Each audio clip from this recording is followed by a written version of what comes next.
It's Mac the Guru. This is my review for Power Book 3, Season 2, Episode 5. If this your first time here, make sure you check out the other content. Subscribe to the channel and everybody click that like button. We definitely gonna talk about Ra and Kanan and them going out to the woods with the Italians.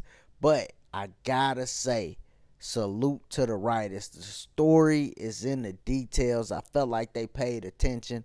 It was a couple scenes that really stood out to me from a writing standpoint. One was Jukebox when she was talking to Kanan before he went out to the woods with his mama, and they was talking and she told him how cops is liars. I like that because we know how Jukebox gonna end up in the future. We know she gonna end up being a cop, so they tying it together and connecting us with the original series. And then I also like Marvin and the dialogue between him and the therapist, because that's just real, man. When he was talking to her and telling her how he done messed up with his daughter, but then he had to let her know, hey, none of that sexual stuff.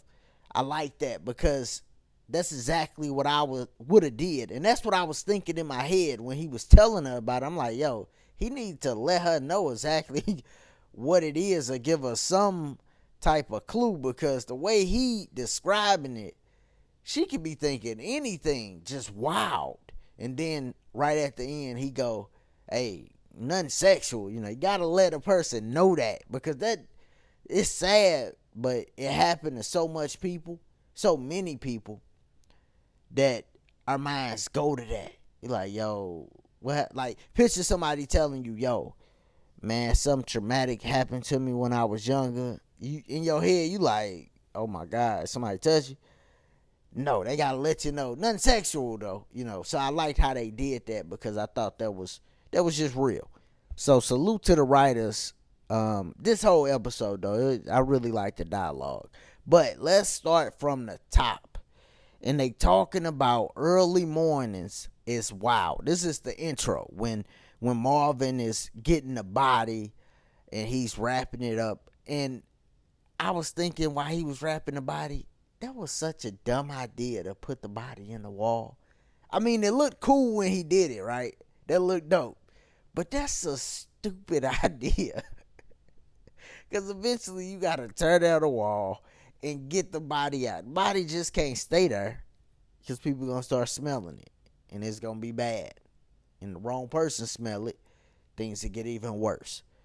So it's like, yeah, it just wasn't smart. Now, when the crackhead comes up and want his want his work, Marvin is talking about we ain't got no inventory. I'm like, God, you just got to talk to him a little bit more raw than that, And he like, yo, tell all the other crackheads, like, yo, we ain't got nothing. I'm like, okay, cool. Now, after this was a part that made me go, Rod knows she messing up.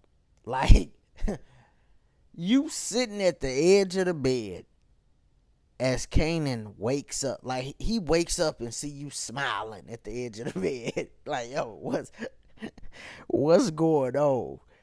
Like, what's really going on? She like, come on, take a trip with me. I know he was like, what? To a cabin? And even when they was out there, he like, yo, I ain't getting in no water. Getting that dirty water.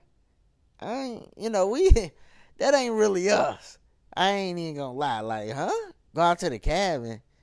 What you, I remember somebody was asking me, did I want to go out and build a tent and all that. I'm like, no, not unless I got to. You know what I'm saying? I'd do it if I had to, or if there's some money behind it. I'm on one of these survival shows or something, but I ain't just going out there and hopping in the water, building tents and all that. Nah, I'm good. But they go out there.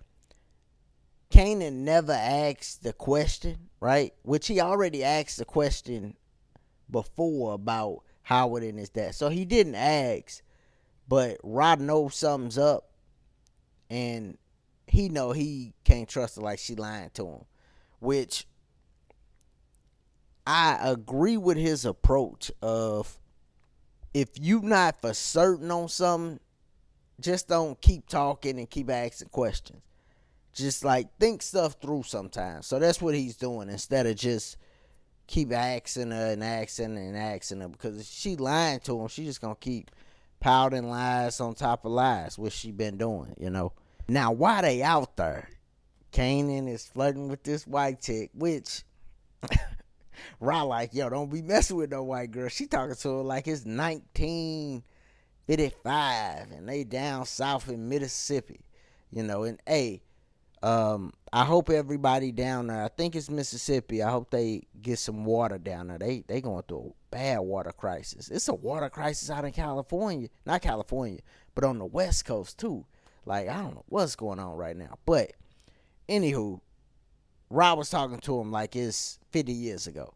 But I know they in the early 90s and stuff, but I'm just like, whoa. But the Italian dude was on exactly what Rob was talking about. Like, he was on one. And I hope that the other Italian dude knocked him. I know he shot him in the leg, but hopefully they knock him, because that dude reckless. And one thing you got to know about the mob, they had their rules, man. Like, that's what you got to respect about their organization. Just like with the nation. Like, these are people with principles, and they have their rules, and they have an order to things. But when you think about it, that's why they lasted so long. See, when you see organizations that don't last long, it's because they haven't instilled their rules strong enough, and everybody ain't following them. And you see, when that one Italian start veering off, the other dude will start to keep everything in line. Because think about it. If that Italian dude would have hurt Kanan or knocked Kanan off, they would have had to knock Ra off, and then they would have had to knock the white girl. So it would have been 3 bodies they would have been having to cleaning up. 2 of them kids. Oh yeah, it would have been super hot, right? So that one guy was thinking, but it's a reason why they didn't just send the dude that tried to kill Kanan, that one Italian, because he just wild, reckless, and racist on top of that. But for them following Ra, best believe she gonna get her get back, and she got to. She gotta get her get back, because anything could have happened. They done followed her and her son. Like, come on, man. Like, gotta show them, like, yo, I ain't the one to be messing with. And I hope that happened. I hope it don't just be like, all right, let's try to do another deal. I hope they come with some firepower next episode. Now, other things that happen this episode, definitely Lulu and Crown getting into it. It's coming. Lulu gonna have to deal with Crown. Got to. After he jacked him up this episode, you see Crown wasn't around after that. He's gonna come back around, but he gotta get dealt with, because no matter what, he's gonna be a problem. And you see, he ends up like stunting on Lulu at the radio place with the other dude. They talking to Lulu like they don't know who he is. Like, he gotta handle Crown. That's his first thing that he got. That should be his first priority, is right now thinking, how can I knock Crown off? But he also had some problems with Jukebox this episode, because he gave away her song. But he's right in this instance. Jukebox is told, I know she thinking it's her song. This is why a lot of people don't never get in the game at all, because everybody think they're gonna be a star. Everybody just like, I gotta be the front person. Well, hey, you could make some money and some publishing and get your stuff right, just getting into the game, writing a song for somebody, and the song will be bigger than if you would have did it. So I feel Lulu on what he did, and Jukebox gotta understand that, but the game might not work out for her, or it definitely didn't, because she ended up being a cop. And you see, after this, she could blow. she goes to the church, and her and her mama, they sing some Negro spirituals. You know what I'm saying? And she was blowing in that church though. I mean, gotta give it up to her. She was blowing in that church. They was singing them Negro spirituals. Amazing. And it seemed like they connected more and more, which is crazy because she still ain't talking to her dad. She's just seen Marvin this episode when he was dropping the car off to Ronim, and they stared at each other. She's still mad at him. It's just like, come on. But she all good with her mama. Like, okay. That's how they playing it, which that's kind of reality because that's how it be.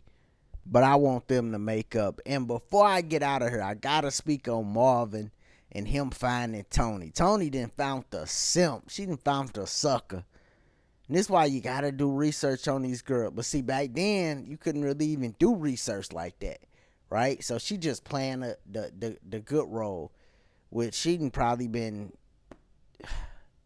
around, passed around. You see Marvin like, oh man, you kissing her? Do you know what she done did with her mouth? But it look like she done came up, found the right one, found the simp to come up off of. But Marvin then found her, and he better be careful too, cause you see the cops is all on him. Black man just sitting somewhere, a cop come, make sure he ain't about to do nothing bad. Crazy how that is. But I like they interaction with the Marvin and the cop when the cop came over, because it's like the cop implied what he was trying to imply. Marvin got it, but it didn't get crazy. But they both just played it, cool. So I like the interaction, because sometimes that's how the interactions be, for real. So they did a great job this episode, to me, with the writing and making it very realistic. Besides at the beginning when Marvin was talking about telling the crackhead they out of inventory and all that, I'm like, but they did a great job for the most part, man. It's Mac the Guru. Y'all let me know what y'all thought about this episode. Don't forget to check out the other content if this your first time here. Check out the preview for everybody that been subscribed. Make sure you check out the preview.